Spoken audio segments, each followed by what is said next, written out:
বাড়ি ফিরেই কোমর বেঁধে কাজ করতে নেমে পড়েছে। চারিদিকে শুধু কাজ আর কাজ। তো কাজ দেখে কি করে বসে থাকা যায় বলুন? তো সংসারের কাজকর্ম শুরু করে দিয়েছি। আপনারা ভিডিওটা দেখতে থাকুন, আশা করছি ভিডিওটা ভালো লাগবে। ভালো লাগলে প্লিজ একটা লাইক করে কমেন্ট করে পাশে থাকবেন। তো চলো।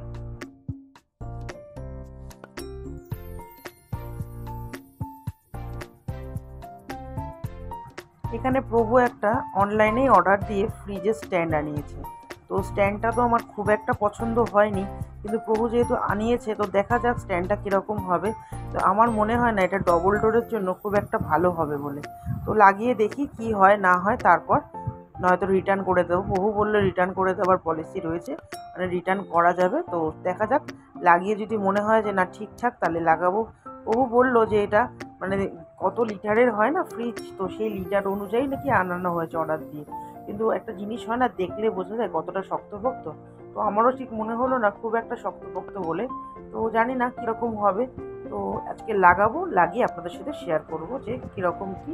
আর যদি ভালো হয় তো ভালো, আর যদি ভালো না হয় তাহলে রিটার্ন করে দেওয়া হবে। Good evening, welcome back to my channel. আশা করছি সবাই খুব ভালো আছেন, সুস্থ আছেন। আমরাও খুব ভালো আছি। আমার চ্যানেলে যারা নতুন বন্ধু পুরনো বন্ধু তাদেরকে অনেক স্বাগত, অনেক ভিডিও। তো এখন সন্ধ্যাবেলা অফিস থেকে এসে আগে যেটা করেছি সেটা হচ্ছে সোফাটাকে গোছালাম। আমি ঘরে ঢুকেই না আমার নজরটা যায় ঘরের দিকে, মানে ঘর বাড়িটা যেহেতু সকালবেলা ওইভাবে ফেলে রেখে চলে যায়, তাই জন্য মনে হয় কতক্ষণ এসে ঘর বাড়িগুলো গোছাবো। তো যাই হোক, এখন বর্ষাকাল, বুঝতেই পারছেন সবার ঘরেরই এই একই রকম অবস্থা। তো যেখানে বাইরে রোদে মেলতে হয় সেটা এখন ঘরে ফ্যানের তলায় দিতে হচ্ছে। আর যেভাবে নিম্নচাপ চলছে তাতে করে মনে হচ্ছে আগামী আরও দুদিন এরকমভাবেই চলবে। কিছু করার নেই, ঘরে মেলতেই হবে। তো ওই জন্য সব জামাকাপড়গুলো মেলে দিয়েছি, সন্ধ্যা দিয়ে নিয়েছি। আজকে আর শেয়ার করলাম না আপনাদের সাথে, এসে সন্ধ্যা দিয়ে নিয়েছি। সন্ধ্যা দিয়ে এই জামাকাপড়গুলো মেললাম। সোফাটাকে এখানে শুধু কভারগুলোকে মানে খুলে রেখেছি, কাচতে হবে। আর কালকে এগুলো নতুন মানে কাঁচা কভারগুলো কালকে পরাবো, এখন পরাবো না। কারণ কালকে ঘরদোরগুলো ভালো করে পরিষ্কার করে নিয়ে তারপরে শনিবার দিনে কি করি বলুন তো, ঘরের সব কিছু ভালো করে পরিষ্কার করে আর তারপরে সব কভারগুলোকে পরাই। ওই জন্য রাতের বেলা খুলে রাখলাম, ভিজিয়ে দিলে কালকে কেচে নিতে পারবো। তো যাই হোক, চলুন এখন রান্নাঘরে যাব, রান্নাবান্না করবো। রান্না নয়, একটাই তরকারি করব। তো একটা মাছের ঝোল করব, আর কিচ্ছু করব না। কারণ আগামীকাল হচ্ছে শনিবার।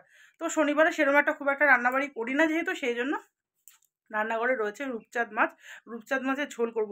মাছটা এতটা বরফ হয়ে রয়েছে, মাছটা যেহেতু ডিপ ফ্রিজে রাখা ছিল সেই জন্য মাছটা বরফ কাটেনি, জল দিয়ে ভিজিয়ে রেখে দিয়েছিলাম। এখন দেখি কতটা বরফ কেটেছে, তারপরে মাছটা রান্না করব। তো বকবক না করে চলুন রান্নাঘরে যাই।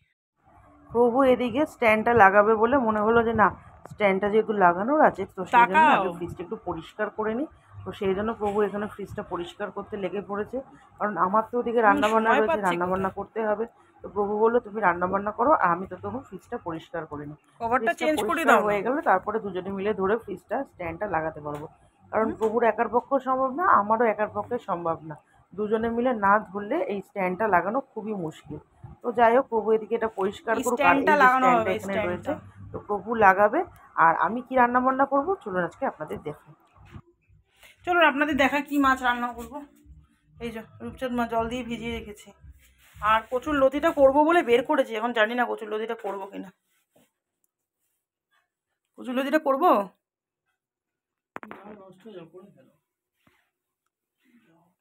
পেছনটা পরিষ্কার করছে প্রভু। স্ট্যান্ডটা লাগাবে বলে একেবারে এটা সরিয়ে নিয়ে পরিষ্কারও করে নিচ্ছে।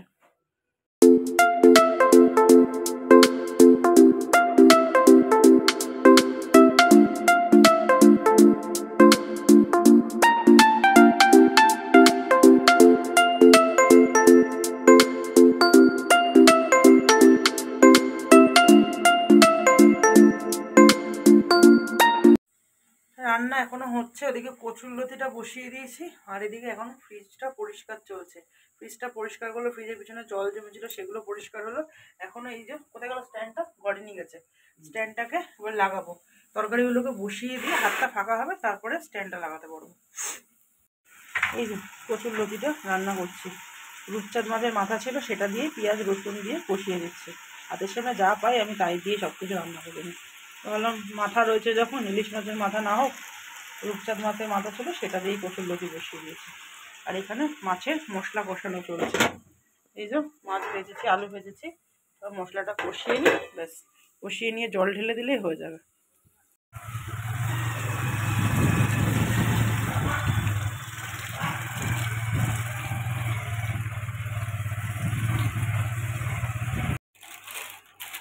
বেরিয়েছিলাম, বেরিয়ে মায়ের বাড়ি গেছিলাম। আজকে হচ্ছে কৌশিকী অমাবস্যা, যেহেতু এই জন্য রাতের বেলা তো আমরা কেউ কিছু খাবো না, মানে ভাত খাবো না।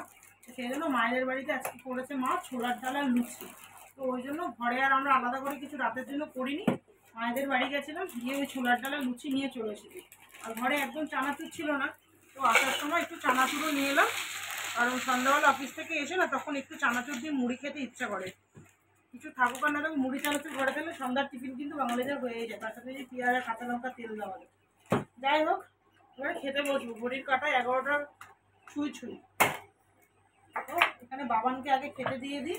আমি যদিও মা লুচি ভাজছিল যখন গরম গরম, আমি ওখান থেকে একটা লুচি খেয়ে এসেছি। ও কাজু কিশমিশ দিয়েছে। এই যে গরম গরম লুচি, লুচিটাও দেখাচ্ছি আমি। লুচিটা মনে হয় জোয়ান দিয়ে করেছে। হ্যাঁ, জোয়ান দিয়ে লুচি করেছে। জোয়ান দিয়ে লুচি করলে জানেন তো অম্বলটা হয় না, কারণ জোয়ান তো আমরা খাই গ্যাস অম্বল যাতে না হয়। আর যখন লুচির মধ্যে জোয়ান থাকে তখন গ্যাস অম্বলটা কম হয়। তখন কটা দেবো তোকে? 4টে দিলাম, থাকলে লাগলে নিশ্চয়। বুঝেছিস? আর এই যে সকালের জন্য রান্না করে নিয়েছি রূপচাঁদ মাছের ঝাল। একটুখানি ধনেপাতা ছিল, ধনেপাতা দিয়ে নিয়েছি মাছটার সময়। মাছটা শুকনো শুকনো করে রান্না করেছি, বেশি ঝোল রাখিনি, কারণ ঝোল খুব একটা কেউ খায় না আমাদের ঘরে। আর এখানে কচুর লতিও রান্না হয়ে গেছে।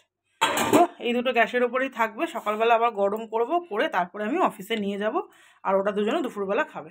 তো আজকের মতো ভিডিওটা তাহলে এখানেই রাখছি। আশা করছি ভিডিওটা ভালো লেগেছে। ভালো লাগলে please do like share subscribe করে পাশে থাকবেন। তো tata, bye bye and good night. দেখা যায় নতুন সুন্দর ব্লগে।